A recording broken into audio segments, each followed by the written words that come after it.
How to set up and use WeChat Wallet. Let's get started. Launch your WeChat. Make sure you have already logged into your WeChat account.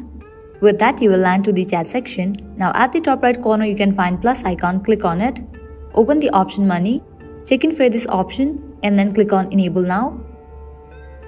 You will get this pop-up. Now you have to click on this option Add a card. Real name authentication. Click on Verify.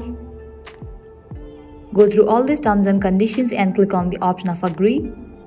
Now you have to fill this. You have to provide your identity information. That includes your name, gender, ID type, ID number, ID effective date, expiration date, occupation and address. Once you fill this, click on the option Next, and with that you will be good to go. Your wallet will be set up. After you set up your wallet, you can head towards this Discover option. Click on this option of Scan. Now you are able to scan any QR code. And also you can share your QR code by using this option My QR Code. So this is how you can set up and use WeChat Wallet. At the end, if you guys find this video helpful, don't forget to like, share and subscribe. Thank you.